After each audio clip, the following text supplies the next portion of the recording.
Hello, citizen or citizens of the world. Welcome to the European Show. It's your new one-stop shop for transcontinental politics, society, and the occasional scandal or scandals. I'm Abby Bella. It's 100 seconds to midnight on the Doomsday Clock, and this is my outsider view of what happened in Europe this week. Let's take a look. Israel is the order of the day, the week, the month, the past 2 centuries. Carnage. Definitely carnage. More carnage, a lot of carnage.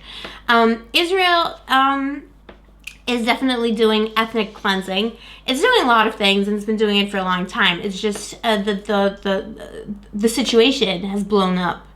And it's a good thing in the sense that, at least this time around, I feel like more people are coming around to the idea that maybe Israel doesn't have a license to kill, even though they think they do. And this is a good example. There's like a switch in the media. Like there's been a little bit of a turn. Like these conditions of possibility have been kind of open for something a little bit more, a little bit less biased in terms of that kind of a debate. And it shouldn't even be a debate. But let's take a look at what's been going on in Israel.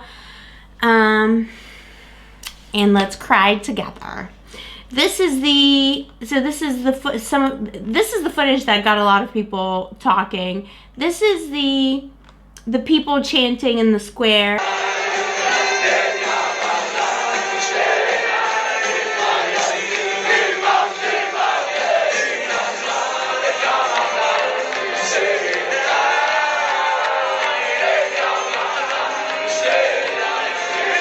I don't speak Hebrew, but apparently they're chanting, may their names be erased. Charming. It is spectacular footage. This kind of stuff happens obviously in the region all the time. This is like 100 years of unrest. It's kind of sad that it has to that it's taking so long for even there to be any kind of an equal conversation. This is not an equal conversation we're having right now in the media, but it's kind of almost like getting there a little bit more this time. And it's just sad. Like, it's so depressing. I want to cancel humanity whenever I think about this. And it's this kind of, like, the trope is so simple and like in many ways so like vulgar. The alibi for genocide is to be the victim of genocide, and then it's like all okay. And like the propaganda and the Israeli marketing is like incredible. I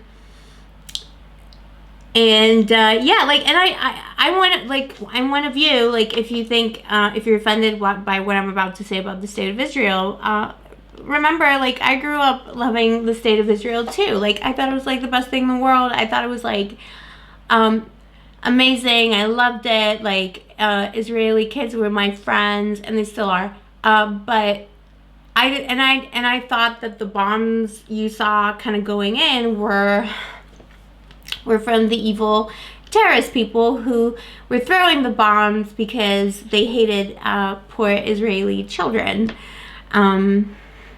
But then I grew up and I started reading books and stuff. So the kind of like it's heavy, the amount of propaganda that is out there that is like all consuming.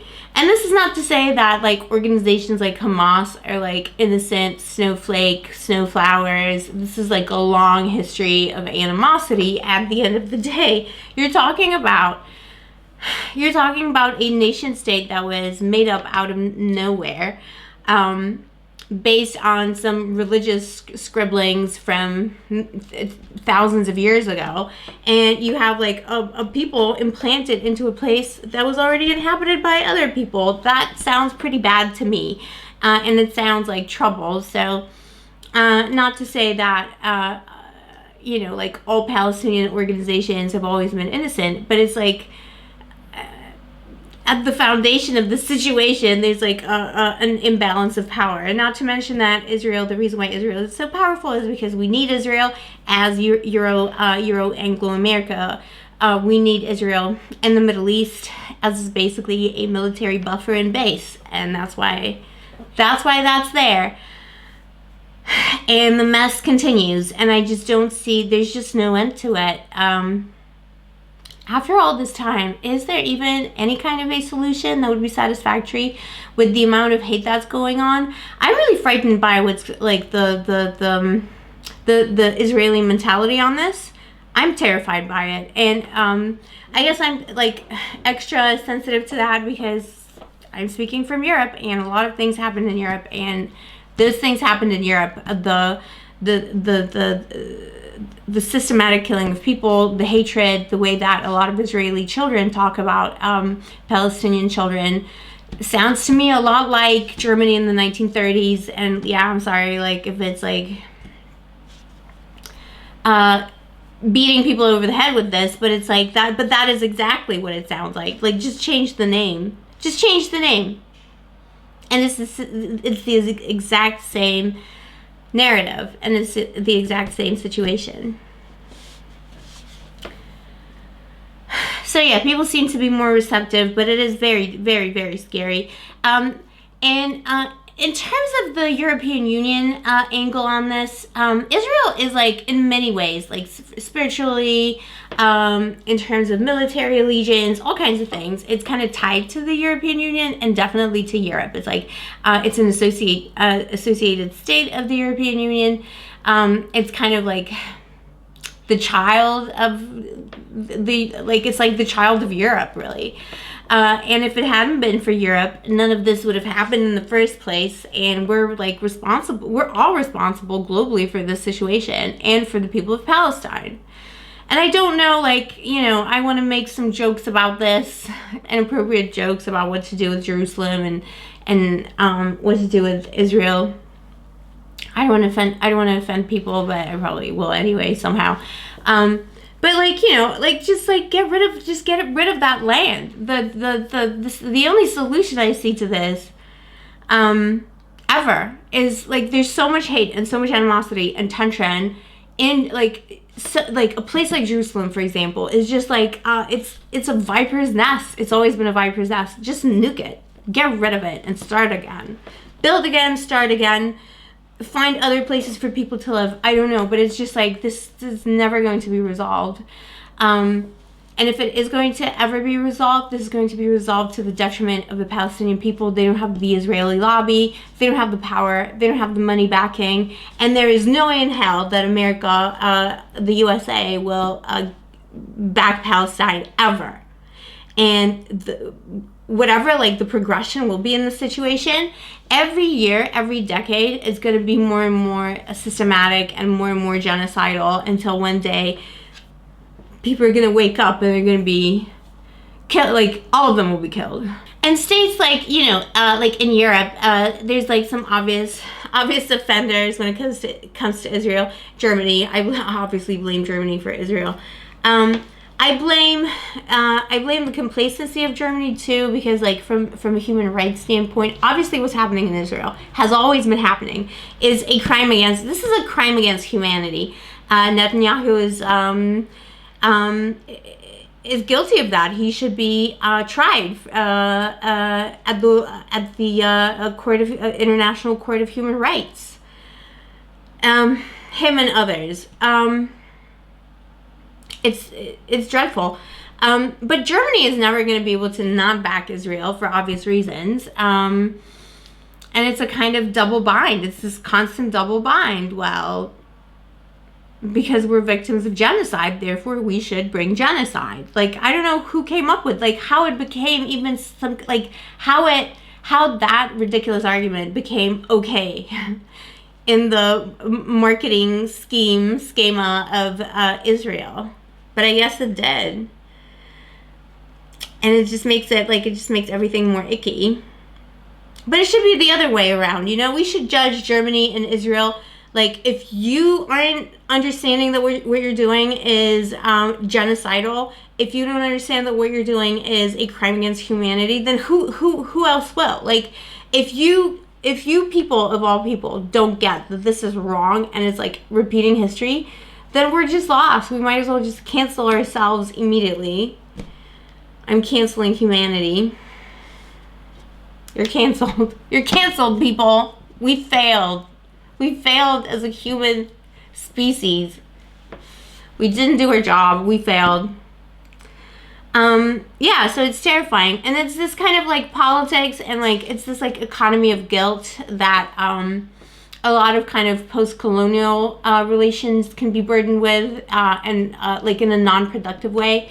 And Israel is like kind of colonial and post-colonial in all kinds of like weird, unusual ways. But one of those ways is this like unproductive guilt of like, because of the sins of the past, there's nothing we can do today. And it's despicable.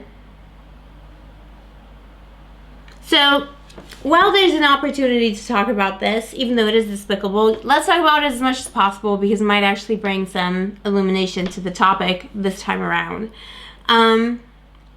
The problem, of course, with talking about the situation is that a random woman on the internet, like myself, whenever she speaks out against Israel or criticizes certain Zionist intellectual trends and certain ways of doing Zionism or Zionism itself, a random bee on the internet like me might be accused of anti-Semitism, and that is a very tried old trope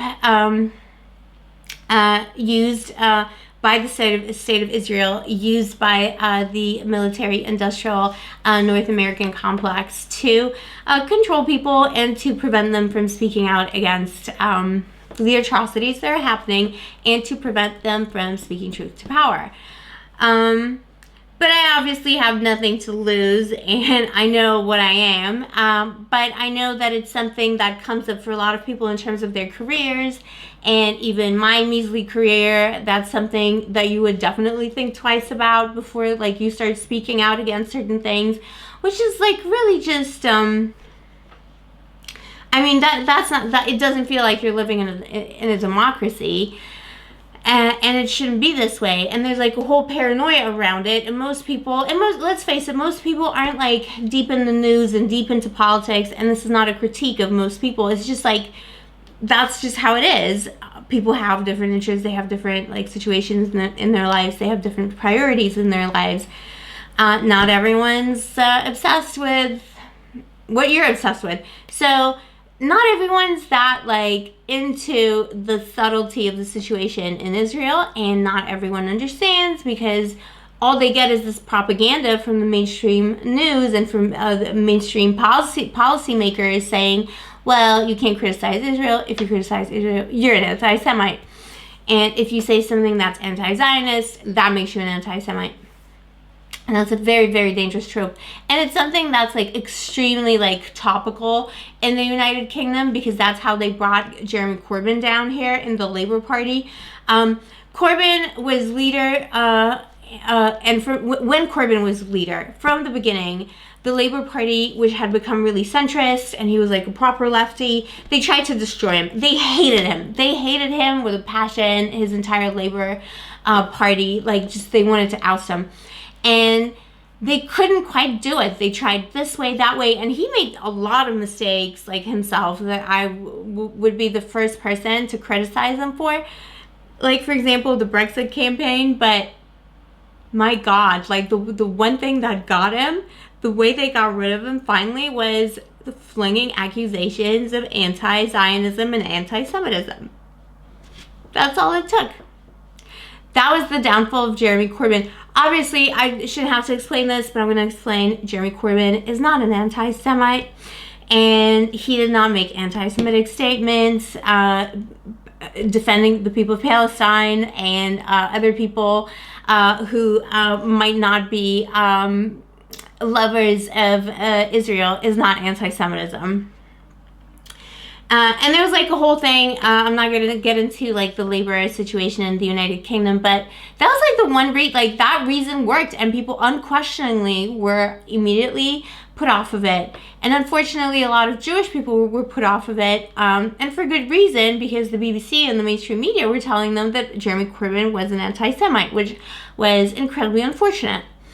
It should not be the case that we have these like sacred cows of like, well, you can never criticize the state. And also, what's with this like conflation of like the state and the heritage and the religion and the culture and whatever it is that people want to like identify as their significator of Jewishness? I really don't see the connection. What's Netanyahu got to do with the Jewish people, or like what missiles he sends to Palestine? It's like, we love Israel, this bizarre religious state. We love it. It's a literal ethnostate, right? That's definitely the solution to thousands and thousands of years of persecutions that ended in a Holocaust. Yeah, the way to counter obsession with ethnicity and rounding people up according to their characteristics and then eliminating them, the way to deal with that is to get all those people with those characteristics in one place and then be obsessed with these characteristics and perpetuate these mythologies of some kind of a purity of race for the rest of humanity. That's like the best way to counter fascism, is to become a fascist yourself. Lovely, charming.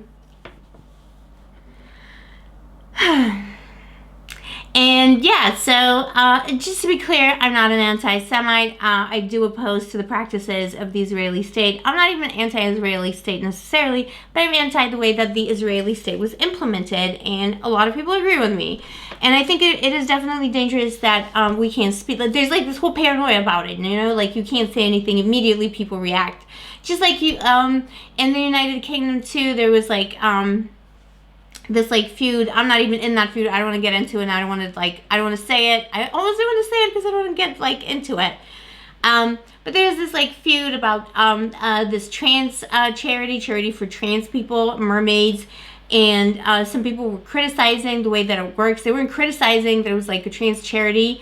It was like different people criticizing it for different reasons, basically. But because some of the criticism was motivated politically, you couldn't make like a proper, like you couldn't make an honest criticism just of the running of the charity, because it then became this like political thing, and people were like, whoa, anyone who says anything against this charity is a transphobe, and you want to kill trans children and should burn in hell, TERF. And it became that kind of thing just because some people who criticize these charities do have bad intentions in mind, but some people might be parts of those charities, or they might be allies, or they might be workers in the social sector, and they're making valid critiques about just like the runnings of the actual institution, and they would be totally eaten alive for saying like that thing, because it's the same with Israel. Like, if you say something against Israel, are you an anti-Semite? You TERF, better burn in hell. Like, it's just so bad. It's like disproportionate and totally wrong. And just to prove my point, I'm going to use someone. I'm gonna use a token Jewish person, person of Jewish heritage. This is Judith Butler, famous postmodern degenerate feminist and person who gets to speak on the Jewish situation. And this is an old article from 2003, and this is like still so relevant, sadly. This is Judith Butler speaking on whether it's anti-Semitic to criticize the state of Israel, and the title of the article is "No, it's not anti-Semitic." And she says, what is needed is a public space in which less issues might be thoughtfully debated, and to prevent that space being defined by certain kinds of exclusion and censorship. If one can voice an objection to violence done by Israel without attracting a charge of anti-Semitism, then that charge works to circumscribe the publicly acceptable domain of speech and to immunize Israeli violence against criticism. One is threatened with the label anti-Semitic. in the same way one is threatened with being a traitor if one opposes the most recent U.S. war. Such threats aim to define the limits of the public sphere by setting limits of the speakable. Yep, she's right. She's right. That's precisely how it functions. That's how it conspires against us. We must always speak out. Citizens of the world, we must always speak out. Always speak the truth. As Albert Camus says, and Albert Camus is the patron saint, spiritual patron saint philosopher of this show, my favorite dead French philosopher. He always says,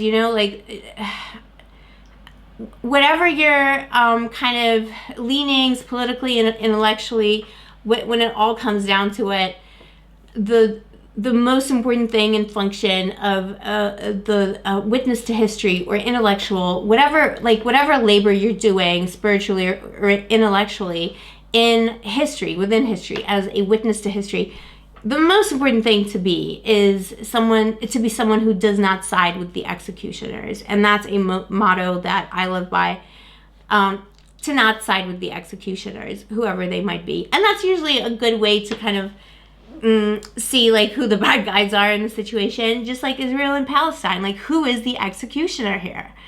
And I don't think that anyone who takes a look at the situation in any kind of a detailed way would say, oh yeah, well, it's clearly Palestine. And there's just so much going on there. There's so much, take a place like Jerusalem. It's just toxicity upon toxicity. It's a cursed place. It's a cursed place. It really, if it were up to me, I would just sell it. Sell it to, I don't know, Elon Musk or something. Let him, live there in a cave. Thank you for joining me. I really appreciate it so much. Wherever you are, whoever you are, until I see you again, take care of yourself and stay safe out there.